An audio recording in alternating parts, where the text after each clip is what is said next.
So today what we're going to do is we're going to bring everything that we've been doing in the past few videos together in order to understand how projectiles move. So what do I mean by this? Well, so here we consider the motion of projectiles, i.e. objects launched from some reference point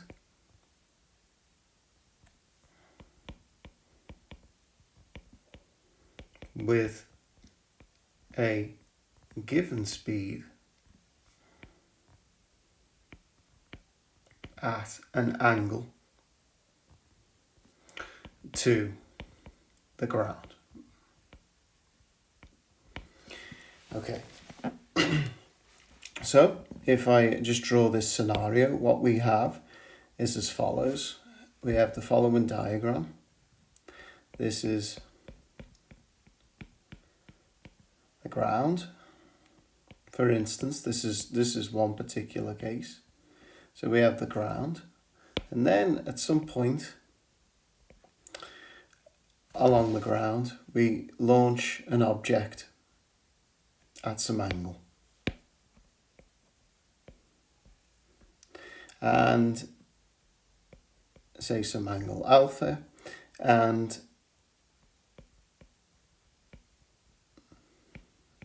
this is the angle to the horizontal.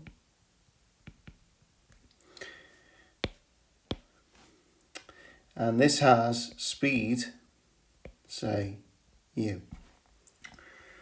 Okay, so one of the questions is, how does this object behave? So when it's going through the air,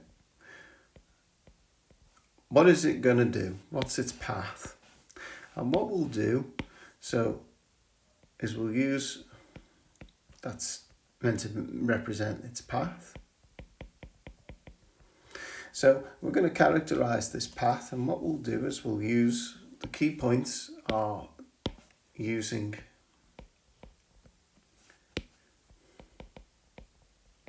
Newton's equations of motion in a two-dimensional, in a two-dimensional setting.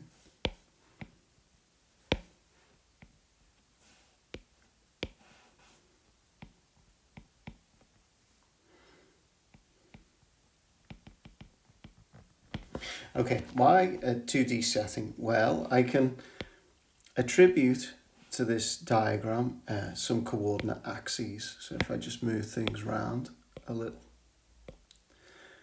So remember that in any problem that we study, it's up to us to choose the reference system. I tend to choose this for projectile problems. This reference system, I choose it to coincide with where the object is launched. Okay, so typically my advice is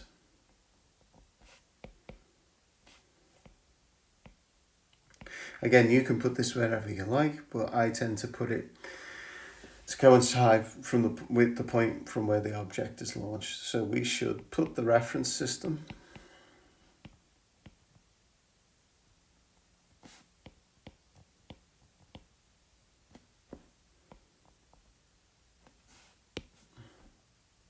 in such a way it coincides, or its origin coincides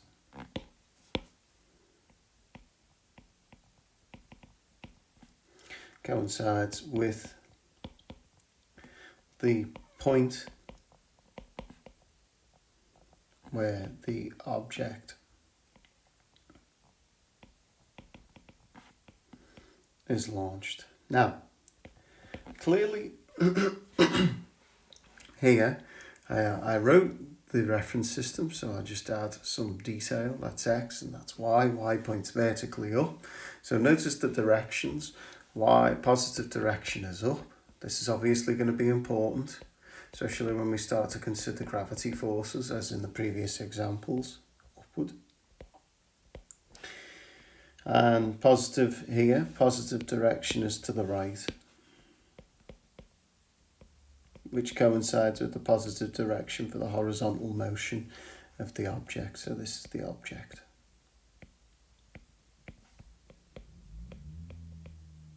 Okay. Now, why is it a 2D problem? Well, you're launching this object in an oblique direction to the ground, and as a result, this object has an X and a Y component.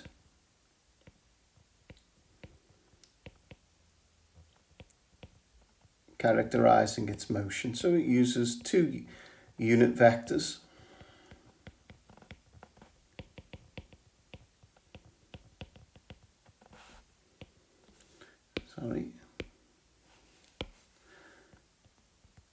And the hint is use I and J. Okay, so this is effectively what we'll do.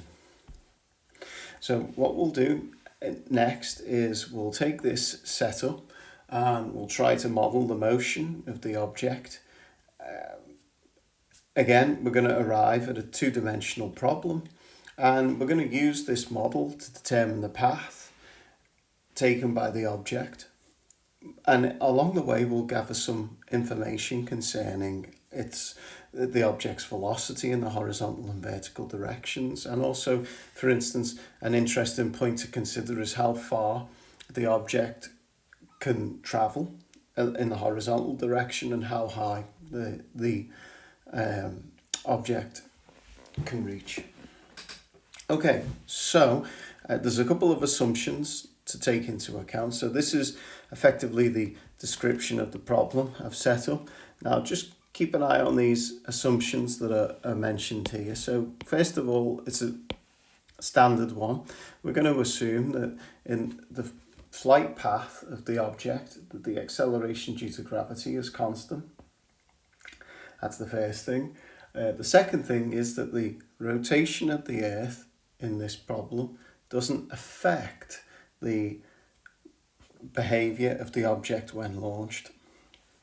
And this one here, the last one, air resistance is negligible. Now, we will cover problems involving air resistance in the next section, which deals with velocity dependent forces. So of course, if you have air resistance, you have an additional force to build into your equations, and so things become more complicated.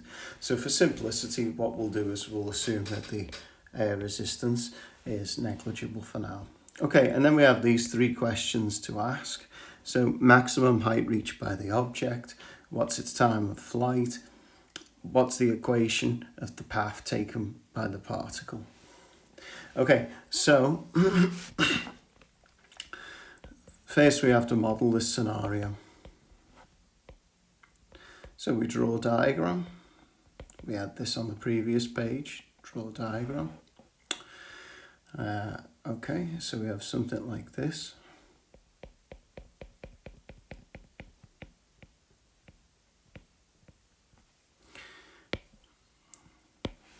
Okay, this is our point from which the object's launched at angle alpha with speed u. Okay, so object is flying through the air like this. We've got to try and find the path eventually. That's the ultimate goal.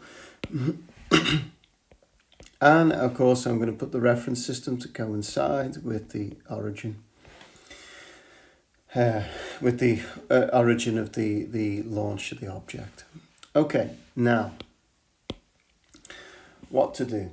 Well, first of all, what you'll notice is we've been told the speed.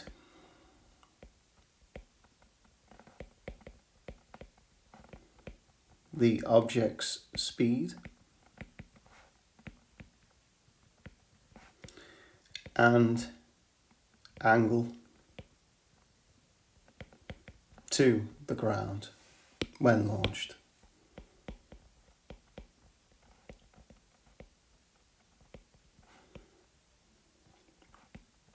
Now, what we need to do is we need to use this information to say something about the horizontal and vertical velocity of the object where at the initial time when t equals 0. So remember when dealing with Newton's equations of motion, we have position, velocity, and acceleration vectors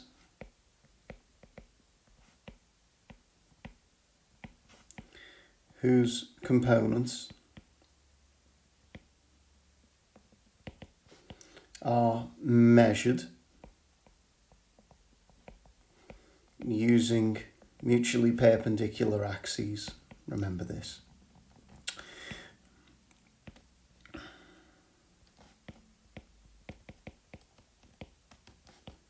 So this means, therefore, we need to interpret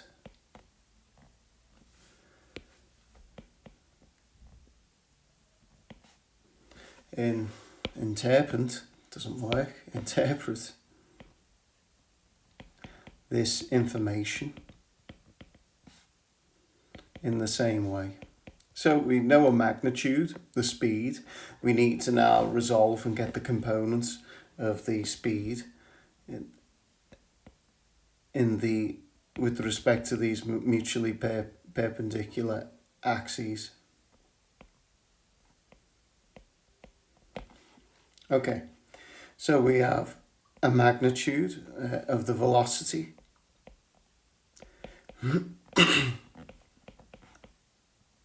which is, of course, speed, which is u. Use the angle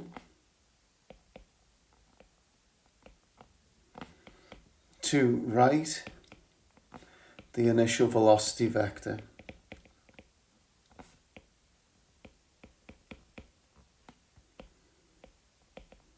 Okay. So, if I just draw this a second, certainly we can do it.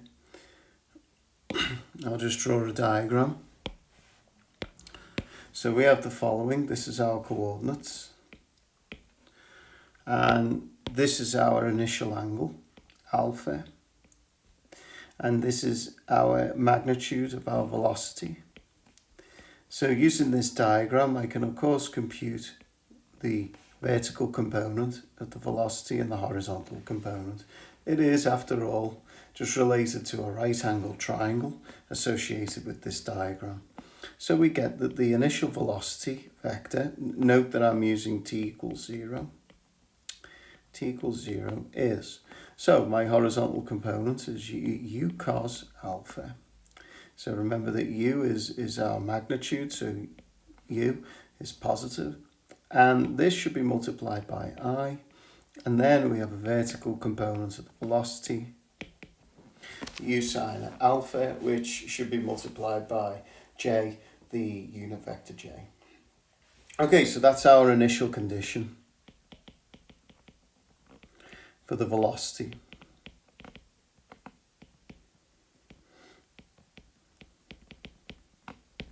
Okay, good. So now, what about initial condition for the position? Well, this is straightforward. I'll copy this information across to the next page. Okay, I'll copy this information across, and what we get is we can get this information about the position very easily because we've chosen the reference system in such a way that it coincides with, its origin coincides with where the object is launched. Okay, so if I use this diagram on the right, my position vector r of 0, I can get rid of t as 0, sorry, t is 0 now, is, of course, 0i plus 0j.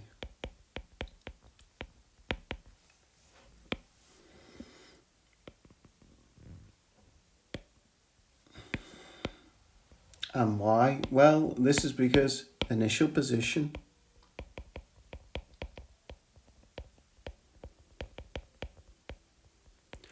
coincides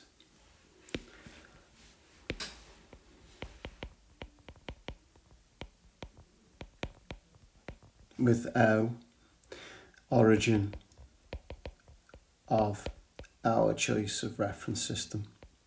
So of course, if you don't choose it like this, you'll have this reference system like this. What you'll end up with is you'll have non-zero initial position, and you can do it, but you want to make life easy for yourself because there's a lot going on. So we do this. Okay, so those are our initial conditions. Those are our initial conditions. The next thing to do is, of course, now look at the modeling the object. So when the object is in the air,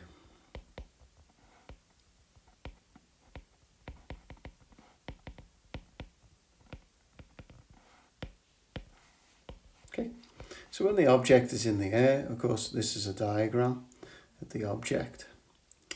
Now, we should, what should we do? Consider all forces.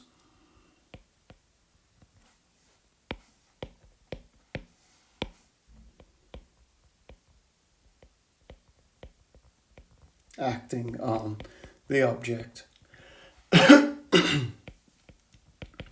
Okay, well, the only force that we know acts on this object is the one due to gravity. So we have the gravitational force. So as a reminder, gravitational force,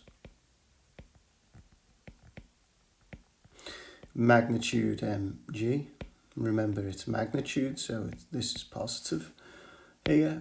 And then we should build a vector that corresponds to this. This is what I'm doing now, is just drawing in the reference system to remind us that positive direction is upwards for the vertical direction, and in the horizontal direction positive is to the right.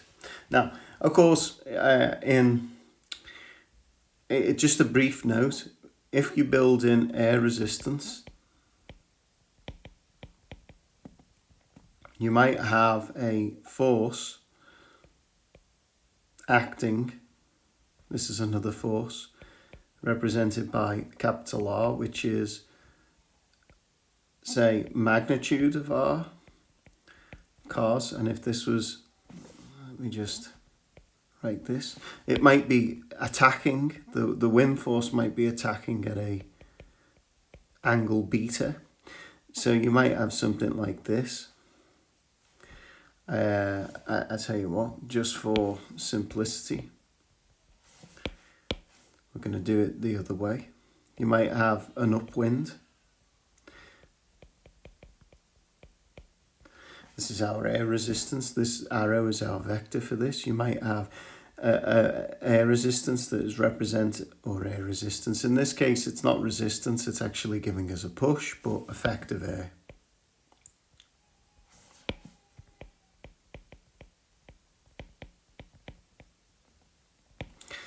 Or wind. Okay, in this case, you're giving some sort of a push to the object, and you might have this scenario, an additional force like this, okay, to build in. Of course, we're not going to consider this scenario, and we're going to keep things simple, but this would be an additional force to build into the modelling process. Now, keep in mind that if the if the vector points like this, then you have to start considering the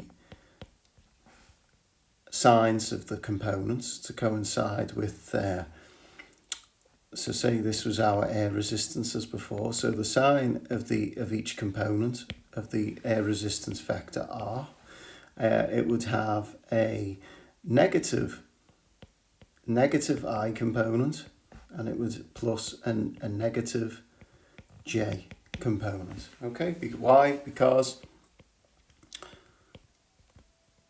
we have X and Y, that's our system.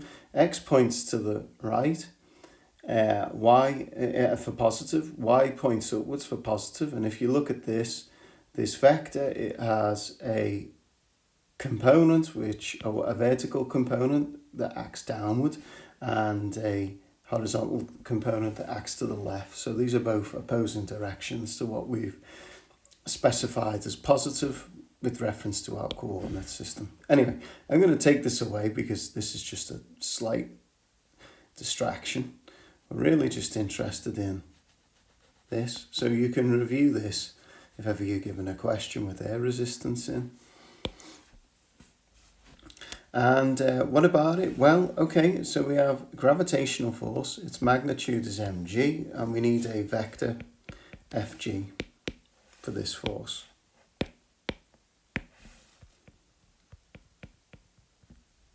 Okay, Fg to represent the gravitational force. Well, this is really easy because we have no force that acts horizontally. And because it's a 2D problem, why? Because we've given it the object a horizontal initial velocity and a horizontal vertical velocity initially, then of course this object will move in 2D. So we have no force in the horizontal direction. I'll just put that. So this is our gravitational force vector.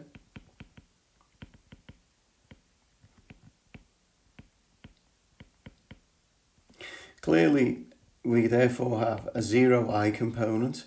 Now the next part, I have to write the J. Now we know that the magnitude of the gravitational force downwards is mg. And this points, of course, as in the previous examples, points opposite direction. To positive y direction. Therefore, when I write this vector, I should build in the minus simply based on this fact. Okay? Because the force acts in the opposite direction to positive y. So that's everything done now. And all we need to do is now write Newton's equation of motion. So remember, this is F equals md v by dt. Good. So now I'm now going to just sub in everything that we know. Okay, so what have we got? Well, we have 0I minus mgj. Now, I'm going to leave it to you how best you'd like to tackle this in the next steps, because preferably we have a vector function here. And I could resolve this into two components using the following representation. Okay, but I'm going to keep it just for simplicity. Because we know how to integrate when we have vectorial equations, I'm going to keep it pretty simple and use the vector notation. And if you have any questions, please contact me. But anyway, if I wrote this, then clearly I can write this equation as this. It would be m d v by dt I vx, sorry, plus m dvy by dt.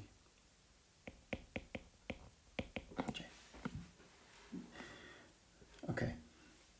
Now, these vectors, therefore, so what I can get is two differential equations from this. These vectors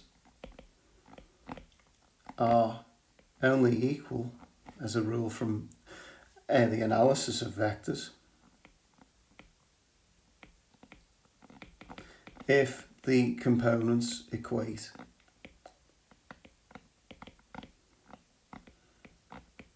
And what you have, therefore, is this gives you two equations. So if I compare I components, we get this.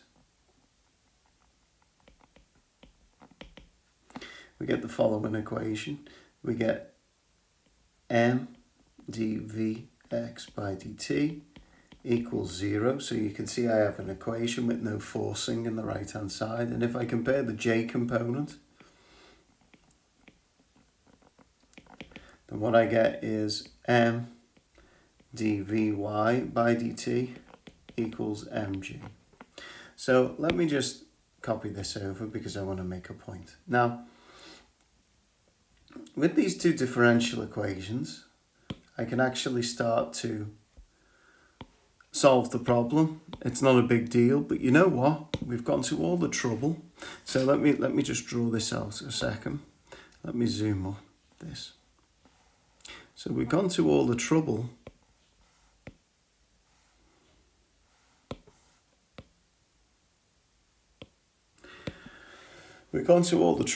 actually to use this vector notation. And since we're comfortable from kinematics with using vectors, we're going to actually just use the following form. We're going to use the form star instead of resolving in components like this, and we're just going to integrate. Okay, so take star and let me write star out in a clearer manner. So I have this. That was an aside note. So we have this, and we have the unknown velocity vector, which has an x and a y component. And then on the right hand side, I have 0, I minus mgj. So clearly I can divide both sides by m. So if I divide 0, the first component, by the scalar m,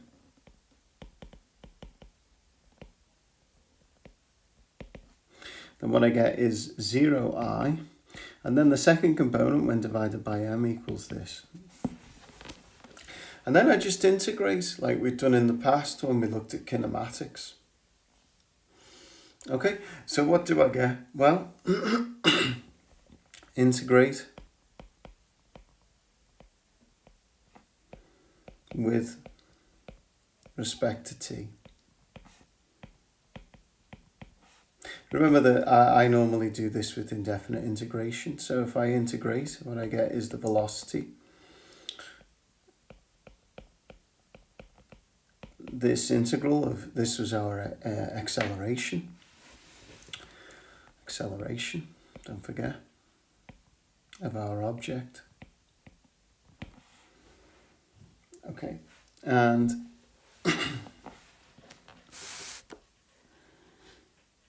what else? Well, we're going to now just integrate this vector here, which is fairly straightforward to do. So we have integral of 0 I dt minus integral g j, oh, okay, g j dt. Now, if I integrate 0, then I just get a constant, we'll call it C1i. That's for the first component. Next, I'm integrating a non-zero constant g, so I'll have gt plus C2j. And of course, I can combine all this together to write the following. I can write 0 let's do it like this. Okay, let me take this onto the other side.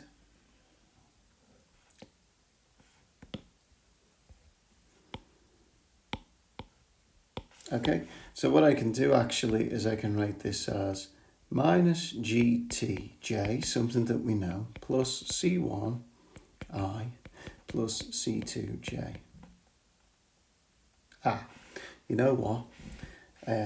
This I don't like. So first of all, just for simplicity, because I want to have a arbitrary constant vector with C1 and C2, not C1 minus C2. So I'm going to integrate this. Okay, just going to integrate this. And that way I have the following. Simply just for the presentation. You can do it how I've already done it. But we get this. So C1 and C2, don't forget our arbitrary constants.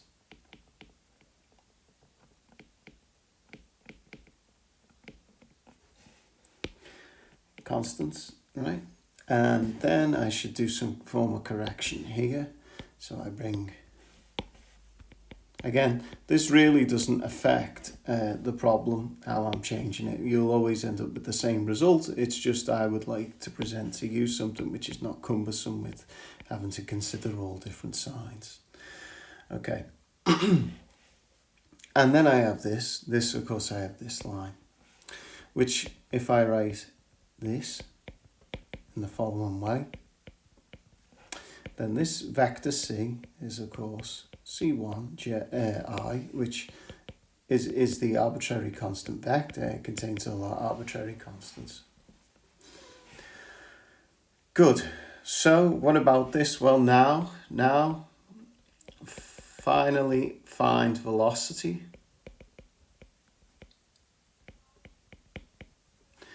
using initial condition. So there is not much difference from what we've done before with kinematics, except for the fact that here we were concerned with what causes the motion of the object, and this means we had to model the problem using a physical law. Using initial condition, V of 0 equals U cosine alpha I plus U sine alpha j. We have V of t, remember that this is V of t, equals minus GTJ plus some arbitrary constant vector. So if we use this, clearly put t equals 0. What you get is, if we use our expression, then we have minus g times 0, which gives us a 0j component here, plus c equals, now here comes the initial condition, u cos alpha I plus u sine alpha j. And effectively, this just tells us that c is, in fact, the initial velocity vector for the particle.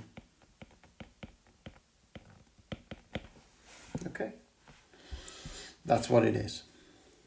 So, v of t has been determined, the velocity vector, as follows. It's minus GTJ plus u cos alpha I plus u sine alpha j. Now, let's combine. This gives us, it doesn't give us this because I'd like to write the I component first. U cos alpha, which is, by the way, a constant. This is constant. Plus, now I'm combining the j components. U sine alpha j. This is constant. And this depends on t.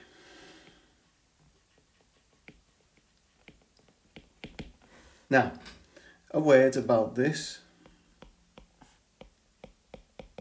So I'm going to take this now.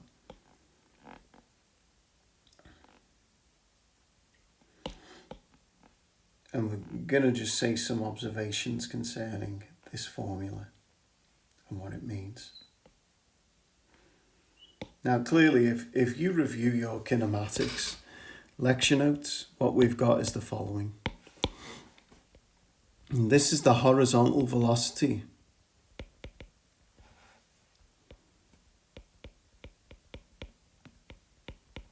of object, and this is the vertical velocity of the object.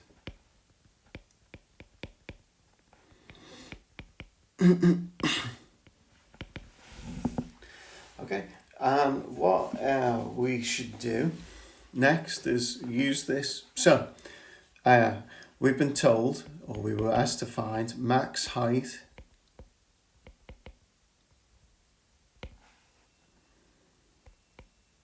object reaches. Now that involves a distance.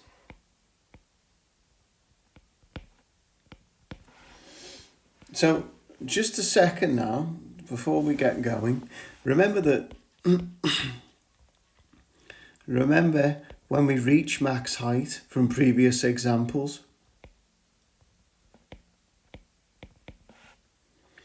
when we reach max height, the vertical velocity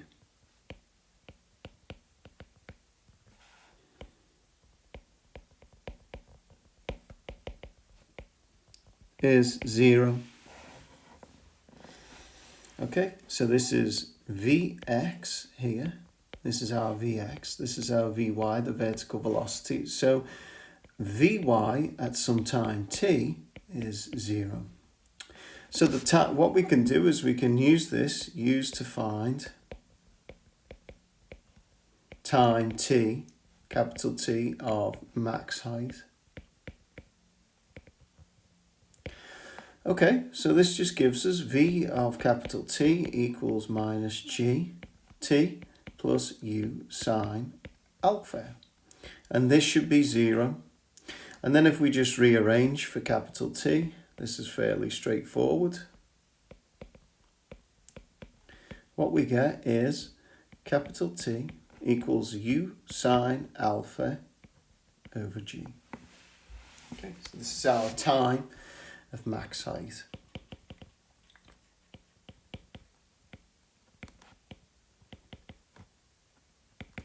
Or was it, let me just check back with the question. I might be, okay, we do have to calculate the maximum height. Fantastic. Okay, so what about the max height reached? Well, now use this. The fact that V is d by dt of our position vector. So then we have, so to get the max height we need a distance, and this distance comes from the position vector.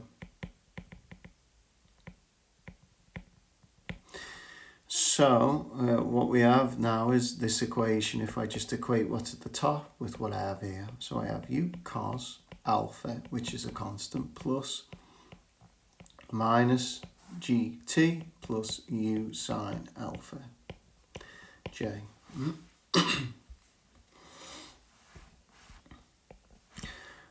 Good.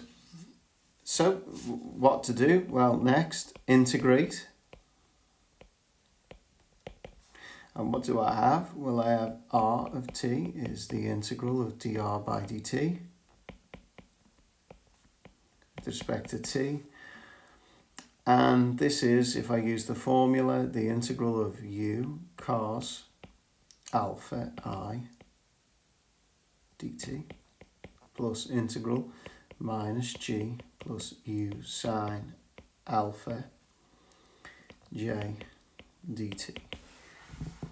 So we just integrate this, and if I integrate the first, then it's a constant, so what I get is u cos alpha times t.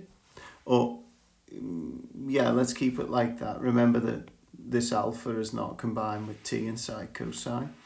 So I have this multiplied by I. Then if I integrate the second component, this is nice and easy because it's minus gt squared over 2 plus u sine alpha. Remember, this is not combined with t. And this is j. Now, because it's an indefinite integration, I then have to add another constant. We'll call it b. Okay.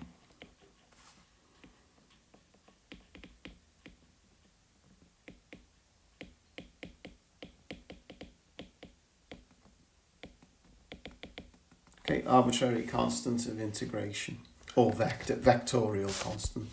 So either way, we have this. Okay, good. So how do we find B? Well, this implies, by the way, that R of t is this. Okay, so we're now going to find this by using the initial condition for R.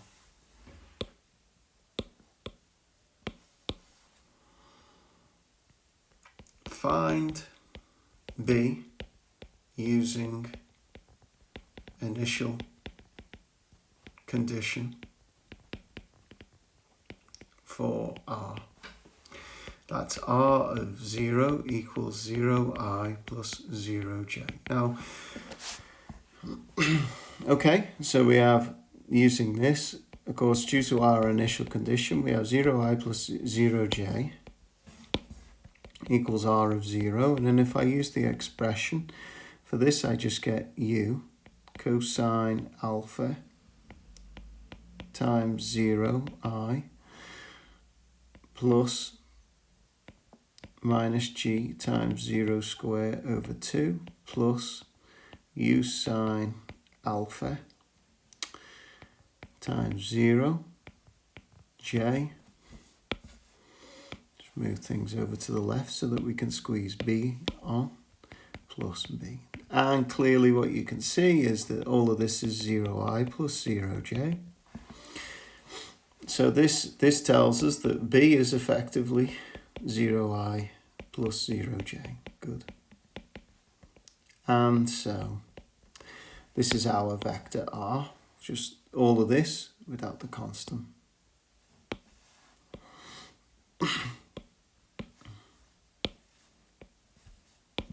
Okay, good. So we know max height occurs at t equals u sine alpha, I believe. Let's just check back. Yeah, let's mark this up. U sine alpha over g. So what about it? Well, don't forget that this is our Rx, horizontal component of displacement, and this is our vertical displacement.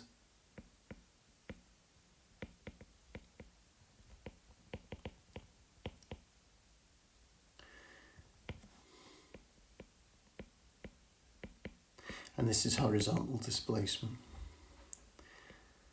So what we need to do really to find the max height is sub in capital T into J.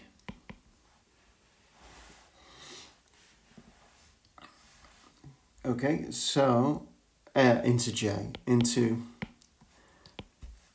Ry, the vertical component of displacement. So we have R, Y of t.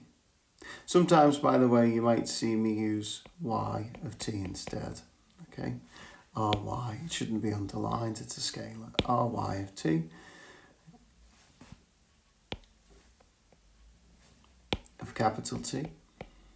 It's going to give us this, minus g capital T square over 2 plus u sine alpha capital T. And hopefully you'll see some cancellation in a second. Okay, all right, so that's our R of t. So if I plug this in, what I get is minus g over 2 u sine alpha over g all square plus u sine alpha times u sine alpha over g. Now, finally, I can simplify this as the following. So the first term, in the first term, you'll see we'll have square in the denominator of g. So we have minus u squared sine squared alpha over 2. Now, so there's g in the numerator and g squared in the denominator, so this gives us g. Plus, now for the second part, u square sine square alpha over g. And what you can see is common terms just with different factors in front. So the max height is therefore u square sine square alpha over 2g. Okay, so that's max height.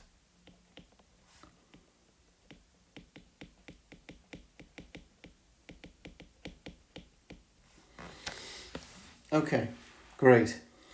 So we know the time of flight, we know max height for this.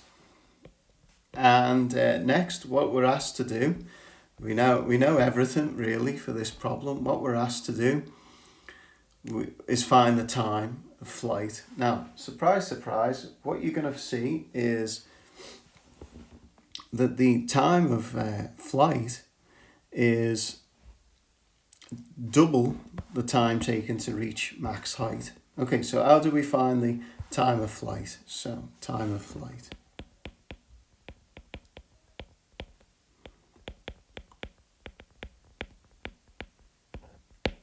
So let's write down our results.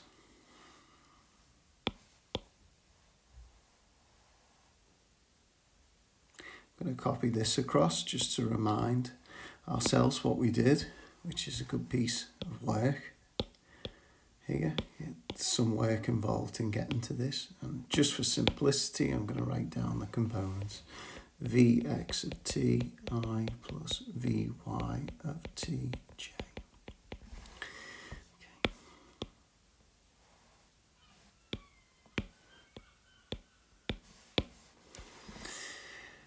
What else?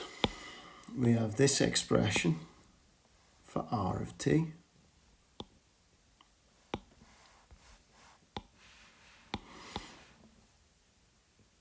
This is our displacement of the object.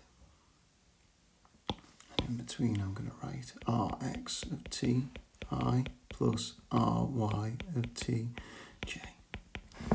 Okay, good. So time of flight corresponds to when? Time of flight is when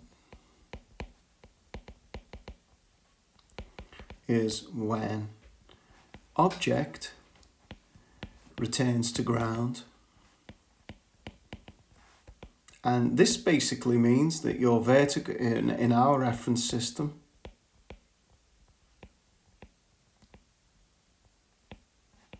it means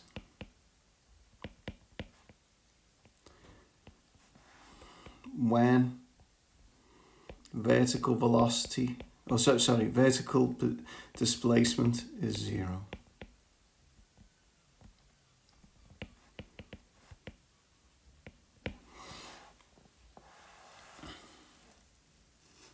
Okay, when vertical displacement is 0. So what we're looking for really is when ry of t star, time taken to return to ground,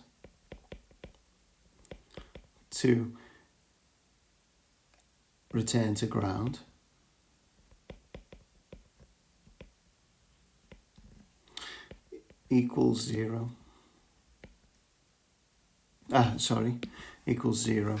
So that's ry, the vertical displacement. So this gives us the following equation to solve. So we have minus g t star square over 2 plus u sine alpha capital T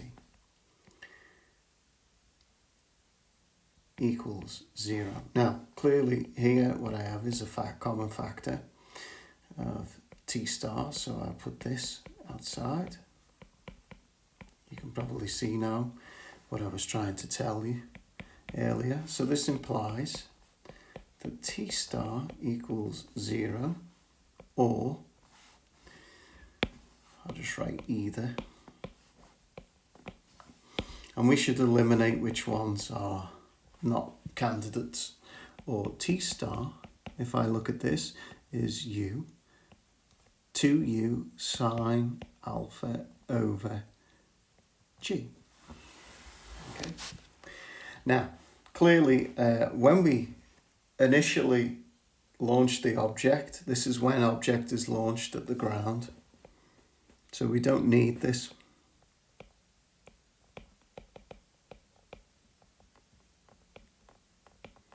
So it's not needed. Therefore, this is time.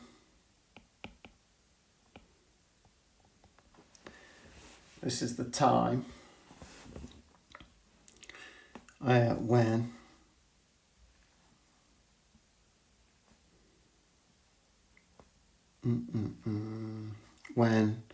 object returns to ground. And as you can see, what is it? It is twice time to make max height, as you probably expect from previous examples that we've considered.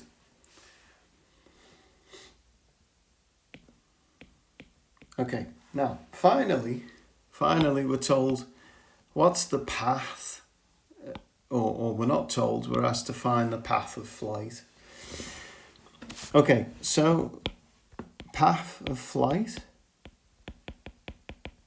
Now, this will probably come as no surprise, and you can see this if you take a water pistol, and this was my intention anyway in the lecture, was to bring a water pistol in and soak everyone with this. But if you take this water pistol and you fill it with water, and you spray the water at an angle upwards.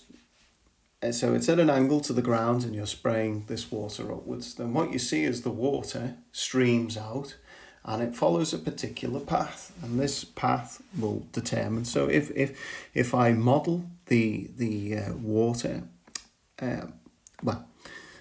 the particles in the water, I can model in the same way as this projectile, then you can actually get a prediction for the path of flight of a water particle and the distance, horizontal distance this travels, and the vertical height as well.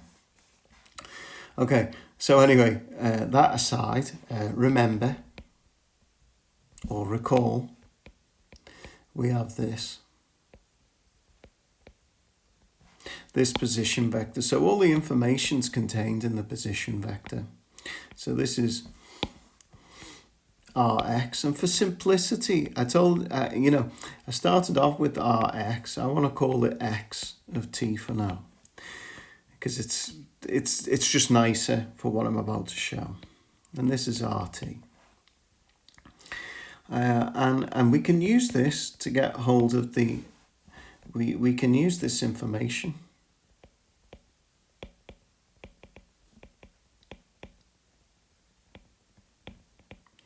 to write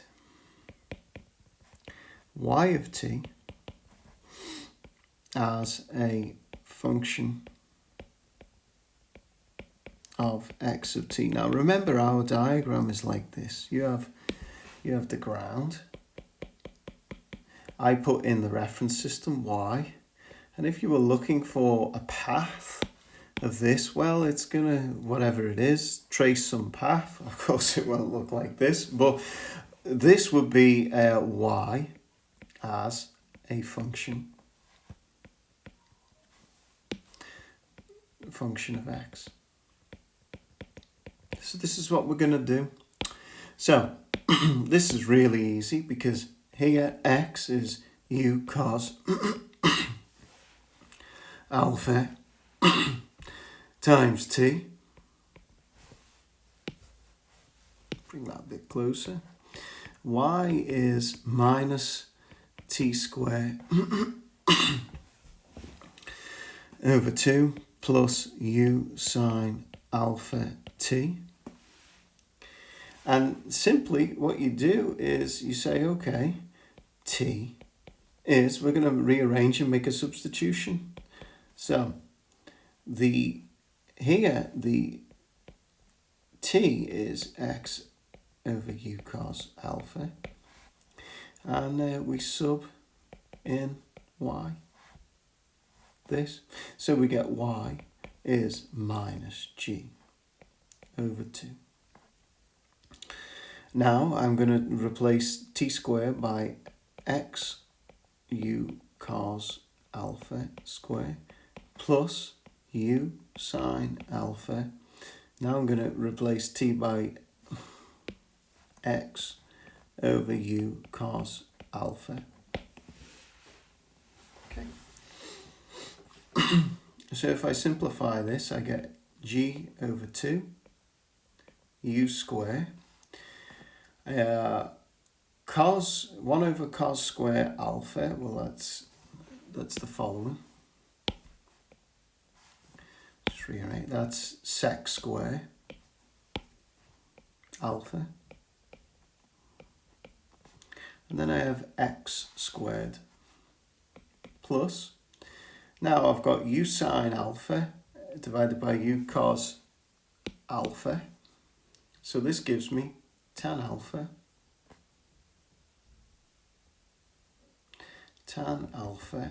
and multiplied by x. Okay. Now what you can see immediately is this is y is a quadratic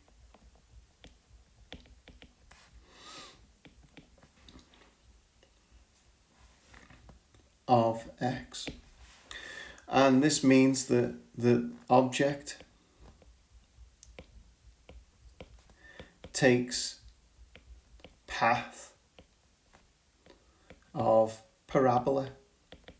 So if I go back, as you'd expect, and think about this, if you think about the water being shot out of some jet or some water gun, if you want to have some fun. So you'll have something like this. And this initially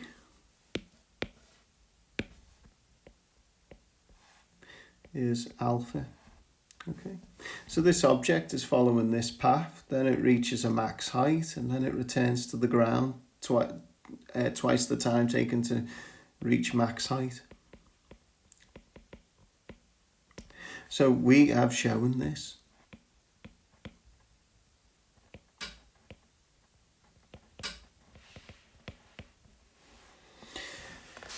Good.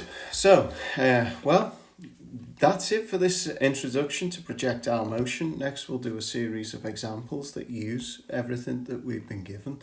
I will refer to this video as a reference. When we do the examples, I expect you to have this information in the background and be able to work to this. So I will just quote results from this, but you should be given a model for a projectile, be able to derive all of this. Anyway, so thanks a lot for your attention.